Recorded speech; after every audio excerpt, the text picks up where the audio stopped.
안녕하십니까. 저는 김계환 목사입니다. 김 목사와 함께하는 그리스도 안에서 자유를 시청해 주셔서 감사합니다. 앞으로 하나님의 은혜와 사랑과 용서와 하나님께서 주시는 소망과 그리고 그리스도 안에서 어떻게 참된 자유를 누리고 살 수 있는지 이 방송을 통해서 여러분들에게 전하고자 합니다. 혹시 궁금하신 것이나 더 알고자 하는 것이 있으시면 아래 웹사이트로 이메일 해 주십시오. 감사합니다.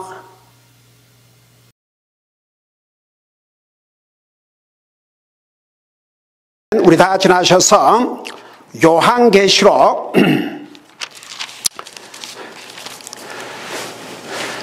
1장 19절 20절 두 절을 우리 같이 읽겠습니다.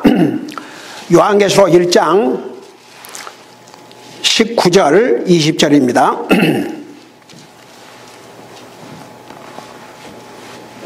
같이 읽겠습니다.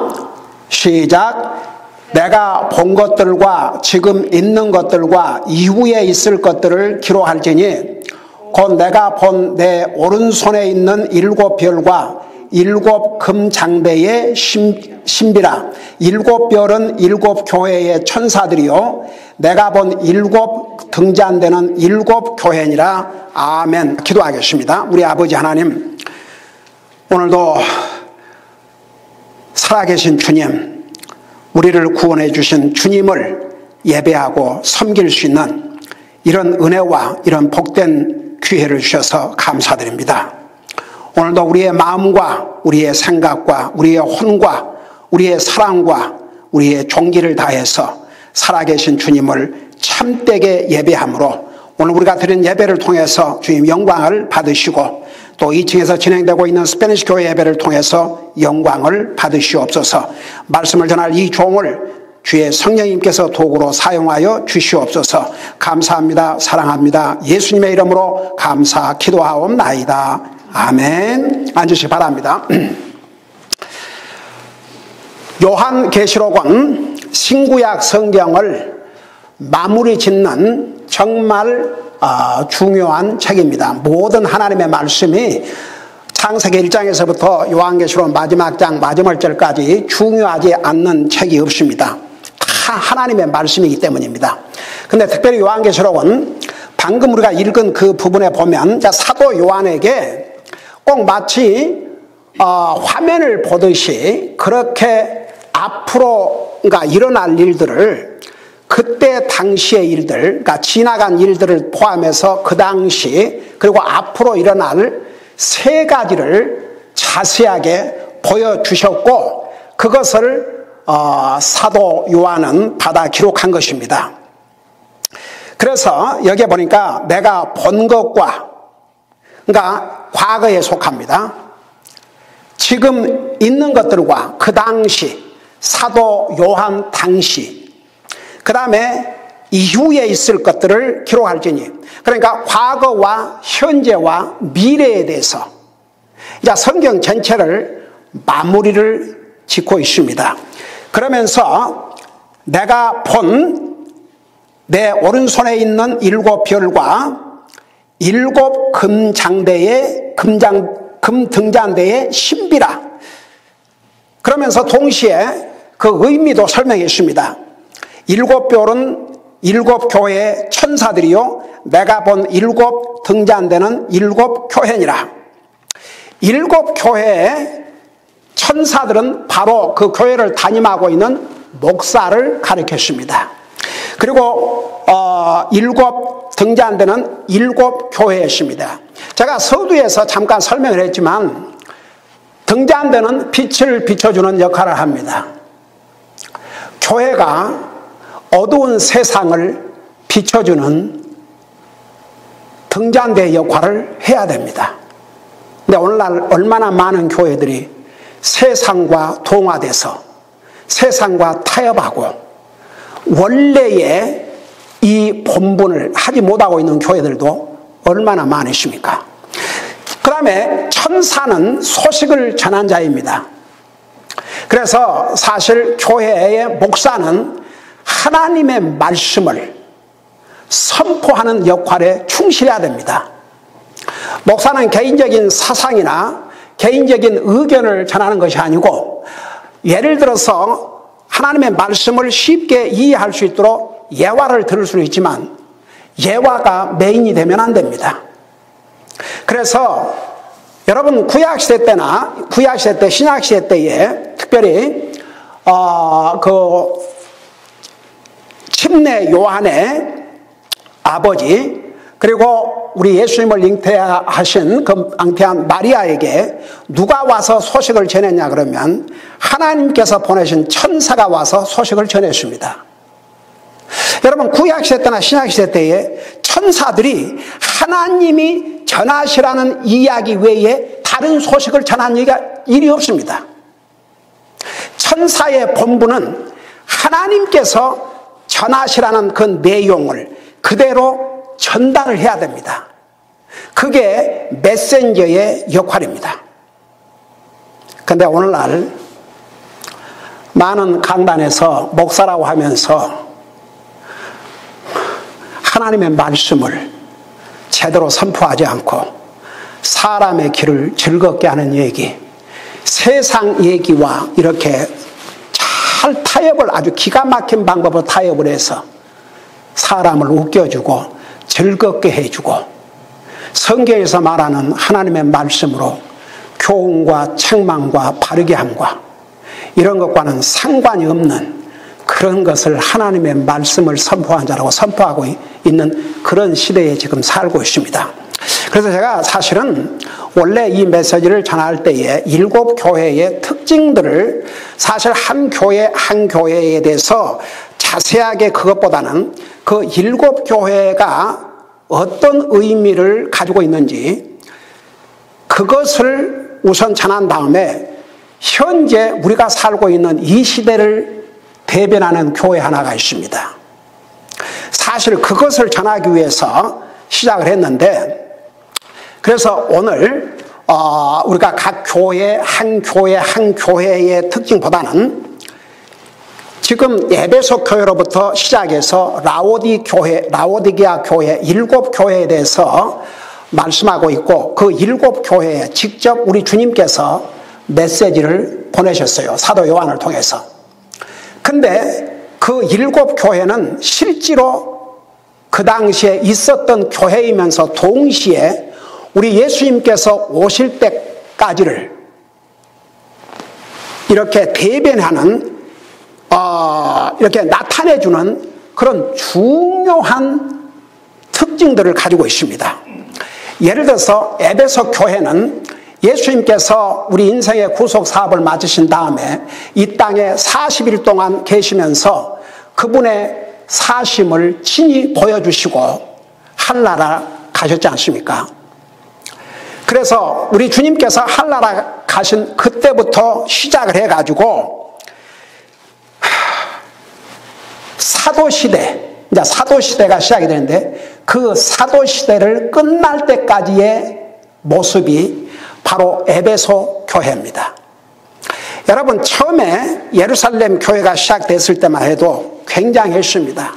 그야말로 와 주여 얼마나 목숨을 걸고 주님의 복음을 전했고, 여러분 우리 사도행전에 보면 얼마나 많은 크리스찬들이 핍박을 당하고 죽임을 당하고, 스데반 같은 경우에는 우리 주님께서 한나라 가신 다음에 최초로 주님을 전하다가 순교당한 귀한 초대교회 복음 전도자였습니다. 이 사도들이 그 당시에 이 히브리 사람들로서 과부들, 그 다음에 이제 헬라, 그러니까 이방인들의 그 과부들, 그러니까 가난한 과부들이 많이 있었던 것 같아요. 근데 그들을 돌봐줘야 되니까 사도들이 그 일에 매달리다 보니까 도리어 사도들이 해야 될 말씀과 기도에 전념할 수가 없었어요. 그런데 너무나 많은 시간을 빼앗겨서, 그래서 그 문제를 도울 7명을 뽑았는데 그 7명이 여러분 성경 보세요. 맨날 과부 돌보는 일만 한 게 아니고 그걸 했지만 동시에 복음을 전한 자들이었습니다.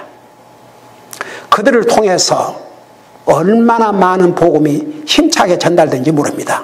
그러니까 처음에는 정말 그리스도의 사랑, 그 하나님의 사랑을 가지고 그 영혼들에게 복음을 전하고 영혼들을 주님 앞으로 인도하고 침례하고, 그래서 사도행전 4장에 보면 베드로가 복음을 전했을 때 하루에 3,000명이 구원받고 침례를 받는 역사가 있었지 않습니까? 그러니까 처음에는 교회들이 뜨거웠습니다. 하나님의 사랑으로 넘쳐났습니다. 근데 이제 사도시대가 끝나가면서 점점 교회에 주님을 향한 사랑도, 형제 자매에 대한 사랑도, 다른 영혼들에 대한 사랑도 식어져 갔습니다.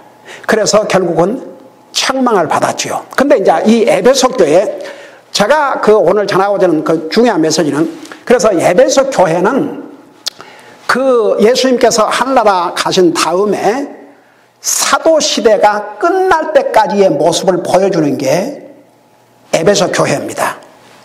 그 다음에 이제 두 번째 서머나 교회는 칭찬받는 교회였지만 엄청난 핍박과 박해가 있었던 기간으로 봅니다.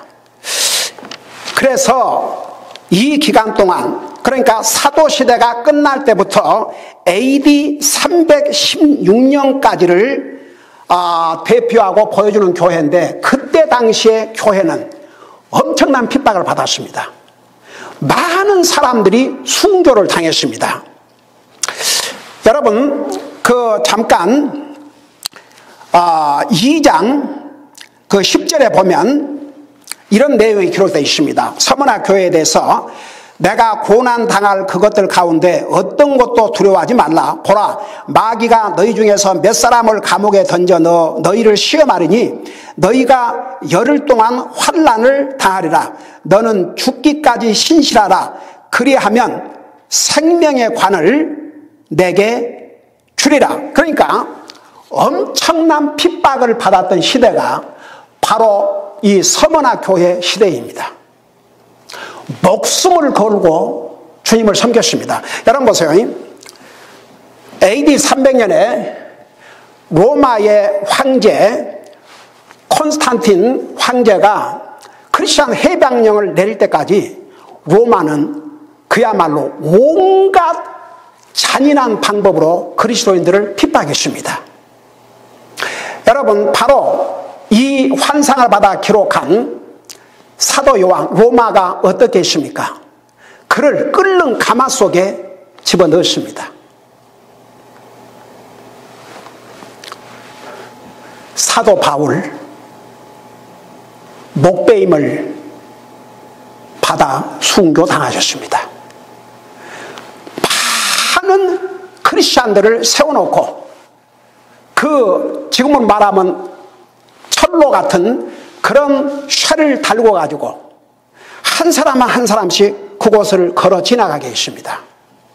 지나가면서 타서 냄새가 나고, 그러면서 고함 치는 자도 없고, 나 더 이상 예수님 안 믿겠다 한 사람도 없고, 가다가 쓰러져 죽고 가다가 쓰러져 죽고, 그 모습을 보면서도 그리스도인들은 그 고난을 받기 싫어서 그리스도를 부인하고 도망간 사람 한 사람도 없었습니다. 그래서 역사에 크리스천 역사의 기록에 의하면 그 집행을 하던, 그 크리스천들을 무참하게 죽이는 집행을 하던 로마의 군인들 가운데서도 그 모습을 보고 회개하고 주님 앞에 돌아오는 사람들이 많이 있었다고 합니다. 여러분, 사도행전에 보면 고넬료는 로마의 군인입니다. 백부장입니다. 그렇지만 얼마나 하나님을 신실하게 믿으려고 했습니까? 결국은 구원의 복음도 베드로를 통해서 듣고 구원받았죠. 그러니까 로마가 처참하게 핍박하던 시대를 대변하는 교회가 바로 이 서머나 교회입니다. 그 다음에 이제 버가모 교회는 AD 316년부터 AD 400년까지를 보여주고 있는데, 자, 이때가 아주 크리스천 역사 가운데 또 중요한 역사였습니다. 왜냐하면 로마 황제가 된 콘스탄틴 황제가 크리스천 해방령을 내렸습니다. 제가 전에도 잠깐 언급했지만 그의 어머니가, 여러분 생각해 보세요. 로마가 그렇게 크리스천들을 핍박하고 죽이고 네로 같은 황제는 자기가 불을 질러놓고 크리스천들이 불을 질렀다고 해서 처참하게 죽였지 않습니까? 그 당시에 로마의 시민으로서 예수를 믿는다는 것은 그건 자기와 자기 가족을 위험에 빠뜨리는 위험한 일이었습니다. 그런데 그때 당시에 콘스탄틴 황제는 황제가 아니었습니다. 장군이었습니다. 근데 그 어머니가 신실한 예수를 믿고 예수를 따르는 귀한 그리스도인이었습니다. 그걸 이 아들 콘스탄틴 장군은 알았습니다. 근데 그 당시에 로마가 두 쪽으로 이제 나눠져서 싸움이 붙게 됐는데, 이 콘스탄틴, 그때는 장군이었죠. 자기 어머니에게 제가 이 전쟁에서 승리할 수 있도록 기도해 주세요. 그러면 더 이상 어머님이 믿는 예수님을, 그리고 예수를 믿는 사람들 더 이상 핍박하지 않도록 하겠습니다. 근데 역사의 기록에 의하면 그 전쟁에서 콘스탄틴 장군이 이길 확률이 그렇게 높지 않았답니다. 수적으로나 모든 면에서 이기기가 어려운 전쟁이었다고 합니다. 근데 하나님께서 그에게 승리를 주신 것이죠. 그래서 AD 313년에 그 유명한 밀레노 섬에서 그가 황제가 된 다음에 크리스천 해방령을 내렸습니다. 그러니까 이제 그리스도인들에게는 자유를 얻게 됐습니다. 마음껏 주님을 섬길 수 있는 그런 기간이었습니다. 근데 보세요. 그런 기간을 틈타서 가짜들이 일어나기 시작했습니다. 결국은 그 가짜들이 일어나면서 AD 599년인가 천주교가 시작되는데 중요한 도움을 주었기도 했습니다. 그러니까 크리스찬들이 자유를 얻었지만 가짜들이 들어와 가지고 하나님을 섬기고 우상 숭배를 같이 하게 되는 잘못된 것을 가리키고, 여러분 그 니골라당, 세상과 타협하는, 하나님의 말씀 진리를 따르는 것이 아니고 세상을 따라가는 이런 타협하는 변절된 교회, 변절된 목사, 변절된 이름만의 그리스도인들이 늘어나기 시작했습니다. 그래서 도리어 이 기간 동안에 그리스도인의 해방령으로 인해서 자유를 얻었지만 가짜가 설침으로 바른 교회들을 도리어 핍박하고 어려움을 끼치는 그런 시대가 되었습니다. 그 다음에 이제 네 번째 교회가 나오는데, 이 두아디라 교회는 AD 500년에서 1500년 기간에 이 크리스찬 교회의 모습을 대변해 주고 있습니다. 바로 이 기간 동안에 천주교가 조직되었고 마리아 숭배 등 영적 간음에 거짓된 교회들이 판을 치고 아주 부패질도록 부패지고 도리어 신실한 그리스도인들이 핍박을 받는 그런 시대에 접어들게 됩니다. 여러분, 아직도 그 천주교에서는 마리아를 신성화합니다. 여러분, 누가복음 1장에 보세요. 마리아가 예수님을 잉태해서 그가 구원받은 게 아니고, 그도 예수님을, 자기가 잉태한 예수님을 자기 주로 믿었기 때문에 구원받았습니다. 여러분 직접 눈으로 한번 보실래요? 누가복음 1장을 펴보시기 바랍니다. 그 마리아가 천사를 통해서 하나님의 아들을 임신했다는 소식을 듣고 처음에는 놀랐지요. 나는 남자를 알지 못하는데 어찌하여 이런 일이 있을 수 있습니까? 그러지만 나중에 천사를 통해서 그 얘기를 듣고 난 다음에 여러분 이 마리아가 뭐라 그랬는지 여러분 직접 눈으로 보세요. 1장 46절을 보시기 바랍니다. 그래서 오늘날 그 천주교가 시작된 때부터 시작해서 지금까지 천주교에서는 마리아를 신격화하고 마리아를 숭배하는 것은 그건 우상 숭배입니다. 영적인 간음입니다. 이것은 성경의 가르침과 완전히 반대되는 모습입니다. 여러분, 예수님을 잉태해서 마리아가 낳은 것은 굉장히 복입니다. 여자 가운데 얼마나 하나님 앞에 귀하게 쓰임 받았습니까? 우리 인류의 메시아니까 사람의 모습으로 이 땅에 오셔야 되는데 마리아가 쓰임을 받았다. 이건 보통 큰 복이 아닙니다. 그러나 그가 그렇게 쓰임 받았다고 해서 그가 구원받은 게 아닙니다.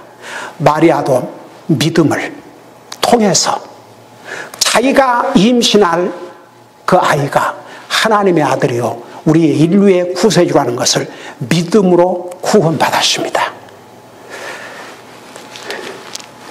여러분 보세요. 여기 뭐라 했습니까?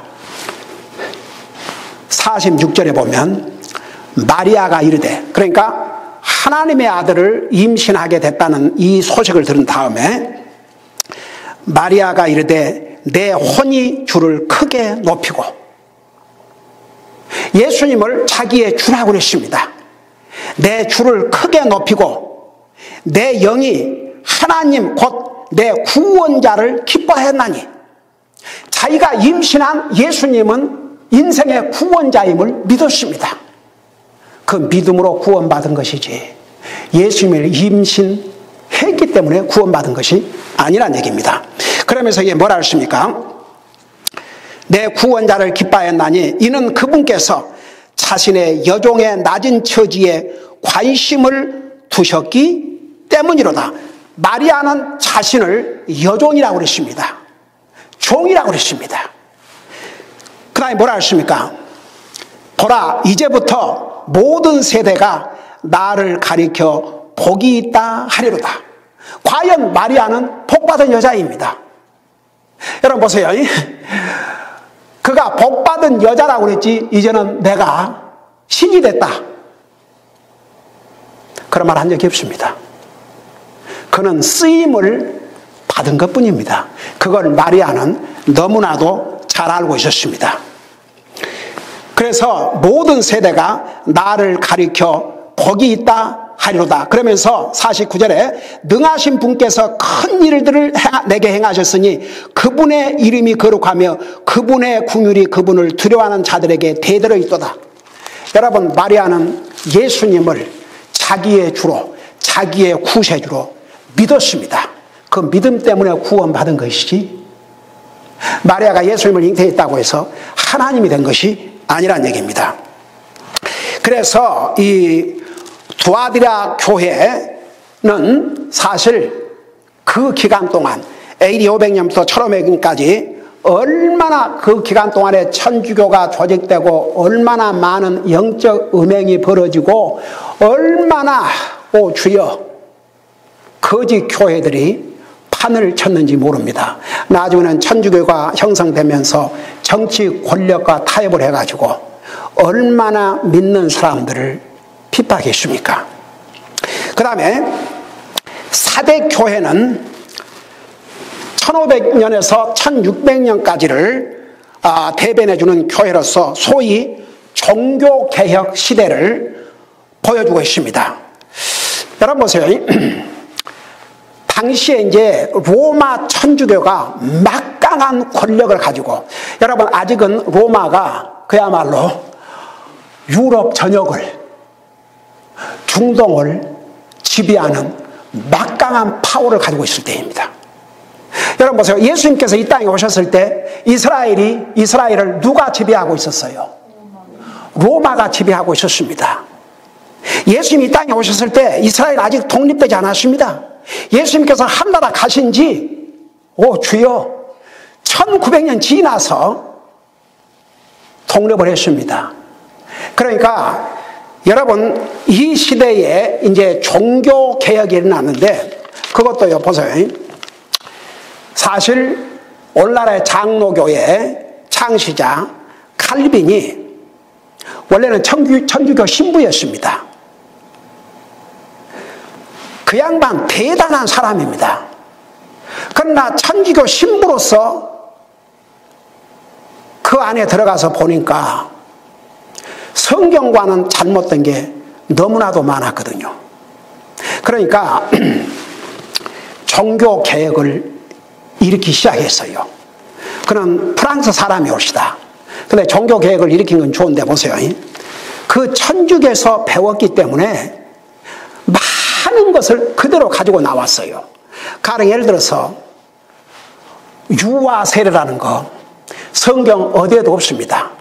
그 유아 세례를 이스라엘 백성들에게 할례, 얘가 태어나면 8일 만에 할례를 거기다 뒤집어 씌워갖고 유아 세례, 성경 어디에도 없습니다. 여러분, 오늘날 믿는 사람들이 받는 이 침례는 물에 잠기는 거, 머리에 뿌리는 것이 아니고 물에 잠기는 거, 원어의 immersion, baptizo, immersion. 그래서 로마서 6장 3절에서 5절까지는 그 침례를 통해서 세 가지, 예수님과 함께 죽고 예수님과 함께 묻히고 예수님과 함께 부활하는 것을 나타내도록 했는데, 침례를 통해서 머리에 뿌리는 걸 가지고는 이 세 가지 모형을 나타낼 수가 없습니다. 머리에 뿌리는 소위 세례라는 것은 사람들이, 특별히 천주교가 변절시킨 잘못된 방법이었습니다. 근데 오늘날 장로교 그대로 하고 있습니다. 그 천주교에서 행하던 것을 그대로 가지고 나왔거든요. 근데 보세요.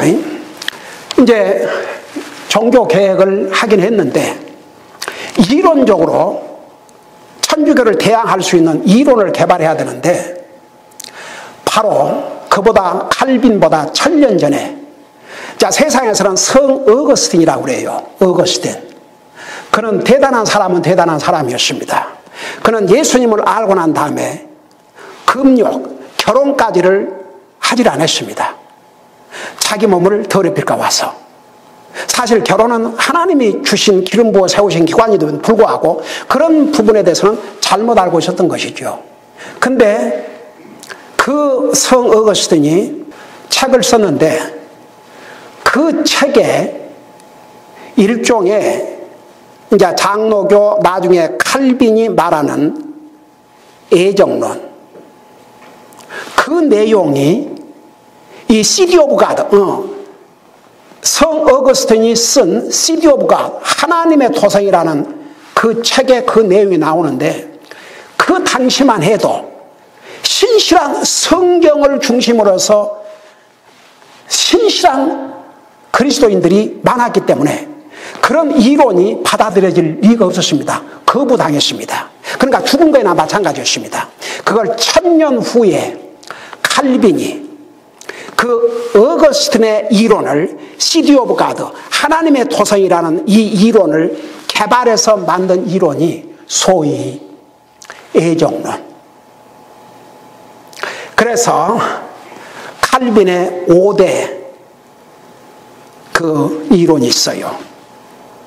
거기에 의하면 우리 사람이 완전히 타락해서 스스로 주님을 믿을 수 있는 의지까지도 상실한 것으로, 제가 그 칼빈의 5대 그것을 다 얘기하자면, 그걸 지금 이 시간에 어떻게 커버하겠습니까? 그 하나만 우선 얘기하자면 보세요. 분명히 요한복음 3장 16절에 보면 하나님이 세상을 이처럼 사랑하사 독생자를 주셨으니 누구든지 저를 믿는 자마다 멸망치 않고 영생을 얻게 하려 하십니다. 누구든지 믿는 자마다. 그 다음에 성경에 누구든지 주의 이름을 부르는 자는 구원을 받으리라. 주여, 내가 만일 내 입으로 주 예수를 시인하며 하나님께서 그를 죽은 자 가운데 살린 걸 내 마음에 믿으면 구원을 받으리니, 하나님께서 구원의 길을 열어주셨지만 그 주님을 받아들이는 것은 우리가 해야 될 것으로 성경은 수없이 말씀하고 있습니다. 그런데 그 칼빈의 교리에 의하면 우리 인생은 완전히 타락을 해서 자기 스스로 하나님을 믿고 안 믿고 할 능력도 상실한 것으로 봅니다. 여러분, 그 다음에 루터, 유명한 종교개혁자입니다. 루터는 독일 사람입니다. 여러분, 루터가 어떻게 천주교 신부로 있다가 구원을 받은 줄 아십니까? 갈라디아서를 읽다가 구원을 받았어요. 갈라디아서는 한마디로 말하면 우리가 율법의 행위로 구원받은 게 아니고 예수 그리스도를 믿음으로 의롭게 되고 구원받는다는 이 내용이 이 루터를 완전히 뒤집어 놓았습니다. 그래서 그는 종교개혁을 했습니다. 우리는 믿음으로 구원받는 거지 율법이나 행위로 구원받는 것이다. 그는 진짜 복음을 알았어요. 근데 천주교에서는 막강한 로마의 군인의 권력을 가지고 있었기 때문에 이 루터를 죽이기 위해서 혈안이 되어 있었습니다. 그래서 독일 사람들이 도리어 루터를 감추어주고, 그는 정말 종교개혁에 앞장선 사람이었지만 오늘날 루터 교회는 완전히 변절된 그런 교회로 전락되고 말았습니다. 여러분, 당시에 잘 들어보세요. 이렇게 루터 교나 혹은 장로교 창시자 칼빈이 천주교에 대항을 해서 종교 개혁을 일으키긴 했지만 끝까지 천주교에 동조하지 않고 장로교에도 따라가지 않고 루터교에도 따라가지 않고 오직 성경대로만, 우리는 성경대로 믿고 행하겠다, 성경대로 행하고 믿고 행하겠다, 그 그룹이 있었어요. 크리스천 역사에 의하면 그들의 이름을 여러 가지 모양으로 다르게 불림을 받았습니다. 근데 그런 이름들을 자기들이 정한 게 아니고 이 천주교에서 주로 성경대로 믿고 성경대로 따르고자 하는 신실한 그리스도인들에게 이름을 붙여줬어요. 그리고 그들을 무자비하게 핍박을 했습니다. 그 그룹이 나중에는 소위 아나베프티스트, 제침례교도라는 그런 이름을 갖게 됐습니다. 어떻게 그런 이름을 갖게 됐느냐? 여러분, 성경에 가르침에 보면 분명히 예수님을 자기 구주로 믿어야 믿는 사람이 침례를 받게 했습니다. 근데 천주교나 이런 데서는 그냥 8일 되면 유아세례, 그리고 그런 개인의 구원이라든가 이런 거 확인도 하지 않고 그냥 다 세례를 줬어요. 그러니까 성경대로 믿고 성경대로 행하지 않은 이 그룹들이 아무리 천주교를 다니고 다른 교를 다녔어도 개인적으로 주님을 영접했는지 안 했는지 확인한 다음에 성경대로 침례를 했습니다. 그러니까 천주교나 다른 교단에서는 우리가 이미 다 세례를 줬는데도 불구하고 또 침례를 한다, 다시 침례를 한다, 그래서 우리를 대항하고 우리를 거부한다, 이래가지고 여러분, 천주교가 그 크리스천 히스토리에 얼마나 많은 악행을 저지른 줄 아십니까? 성경을 개인들이 못 읽게 하고 성경이 다 발견되면 불에 화형을 시키고. 근데 이 소위 천주교가 붙여준 제침례교도, 성경대로 믿고 성경대로 행하자는 그 그룹을 핍박하고 죽이는 데는 천주교도 장로교도 같이 힘을 합했습니다. 공동적이 생긴 거죠. 그래서 그 기간 동안에 얼마나 많은 성경대로 믿고 성경대로 행하고 살자는 이 그룹을 제침례교도, 아나베프티스트, 그래가지고 처참한 처형을 했습니다. 그래서 우리 침례교회는 바로 그 후예들입니다. 그래서 지금은 이제 Fundamental Baptist Church, 근본적인 침례교회, 독립 침례교회 혹은 성서 침례교회로 이렇게 분을 받는데, 우리의 믿음의 조상들을 따라가면 바로 그들의 후예입니다. 그래서 성경대로 행하고 성경대로 살자는 이 침례교회의 역사는 원래는 남침례교회도 같은 줄기였습니다. 근데 나중에 변절됐죠. 원래는 다 한 줄기였습니다. 나중에 이제 세상과 타협을 하면서 그래서 침례가 나눠진 거죠. 독립침례교회, 남침례교회 이렇게 나눠졌습니다. 그래서 그 침례의 역사를 피 흘린 발자취라 그렇게 합니다. 그래서 어떤 의미에서는 우리 교회는 정말 여러분은 자랑스러운 믿음의 조상을 가진 믿음의 후예되기도 합니다. 자, 그래서 바로 이 사대 교회는 종교 개혁을 시대를 이렇게 보여주는 그런 교회입니다. 그 다음에 이제 필라델피아 교회가 있습니다. 이 필라델피아 교회는 진짜 참 교회가 어떤 교회의 모습인지를 보여주고 있습니다. 20세기 초반에, 그러니까 20세기 초반에는 이런 신실한 교회들이 많이 있었습니다.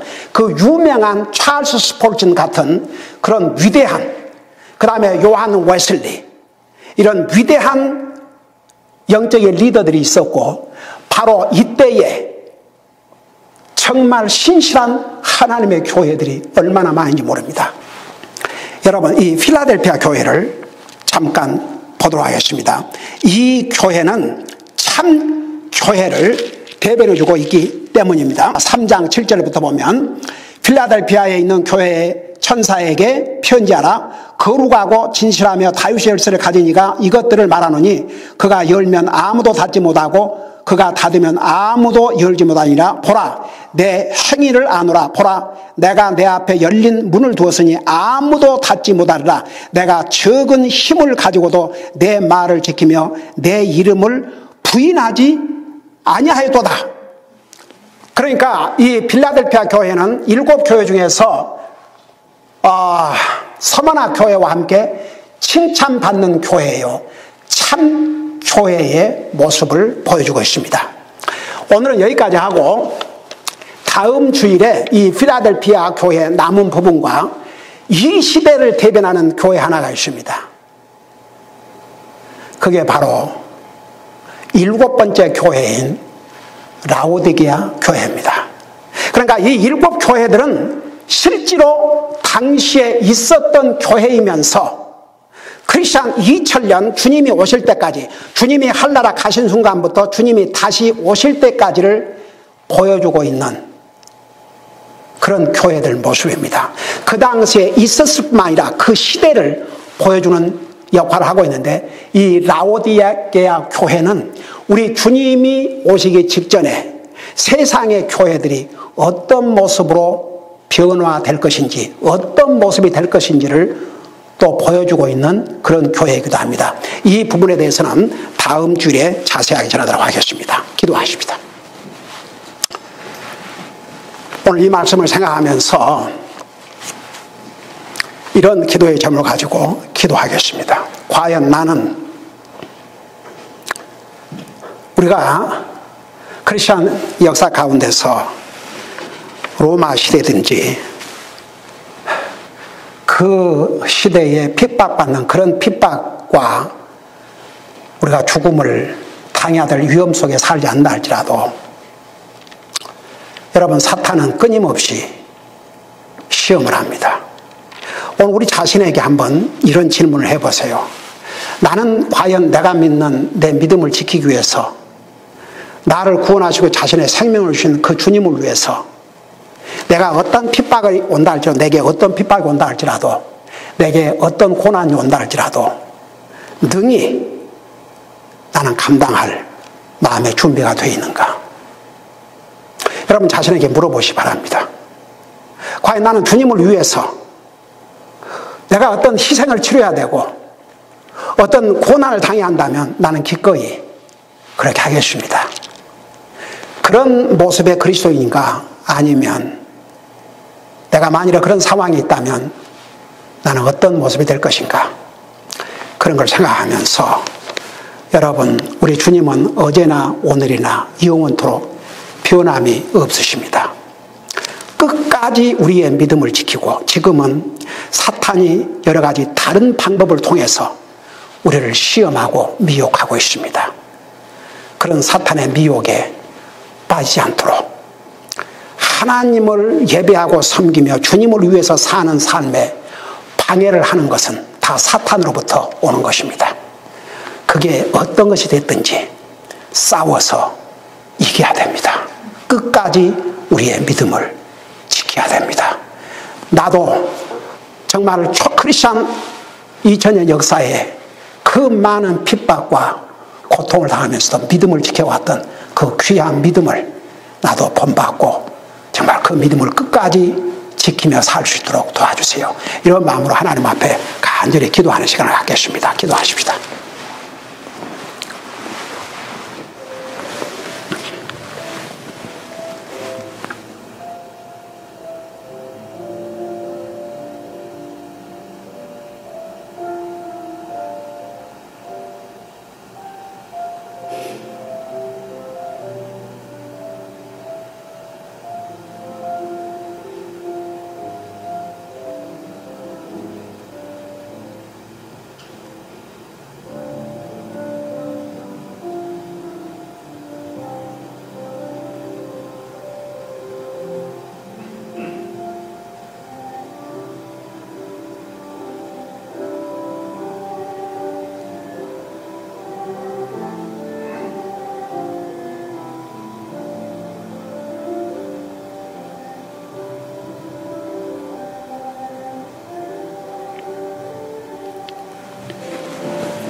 사랑의 아버지 하나님, 주님께서 친히 7 교회에 이 편지를 보내셨는데, 이 귀한 말씀 보내셨는데 7 교회의 특징과 그 7 교회가 대변하고 있는 시대의 모습을 오늘 우리가 들으면서 얼마나 많은 그리스도인들이 희생을 당한 것도 배웠습니다.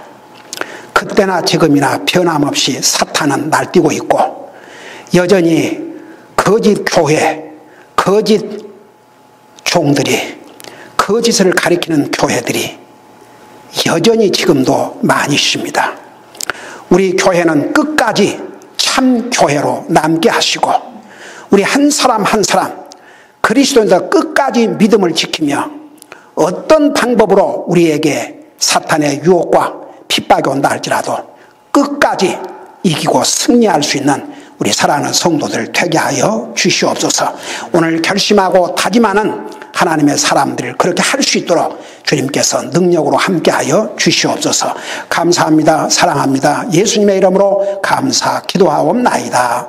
아멘. 오늘 이 하나님의 말씀을 듣고 구원받기를 원하시는 분은 저와 함께 믿는 마음으로 이 기도를 하시지 않겠습니까? 저와 함께 이 기도를 따라 하시지만 우리 하나님께서는 여러분의 마음을 아십니다.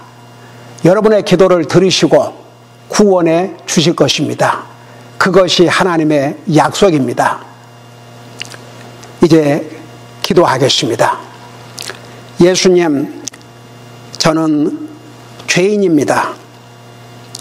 그러나 예수님께서는 저 같은 죄인을 사랑하셔서 저의 죄를 대신하셔서 십자가 위에서 죽으시고 부활하셔서 지금도 살아계신 것을 믿습니다. 이제 저의 입으로 예수님을 저의 개인의 주시오 구세주로 고백하고 살아계신 예수님을 저희 마음속으로 영접하고자 합니다. 이제 저희 마음속에 오셔서 저의 모든 죄를 용서해 주시고 구원하여 주시옵소서. 예수님의 이름으로 기도합니다. 아멘. 김 목사와 함께하는 그리스도 안에서 자유를 시청해 주셔서 감사합니다. 앞으로 하나님의 은혜와 사랑과 용서와 또 하나님께서 주시는 소망과 그리스도 안에서 어떻게 참된 자유를 누리고 살 수 있는지 이 방송을 통해서 계속 전하고자 합니다. 혹시 궁금하신 것이나 더 알고자 하시는 것이 있으시면 아래 웹사이트로 이메일 해 주십시오. 주님께서 여러분들께 많은 복 주시기를 원합니다. 감사합니다.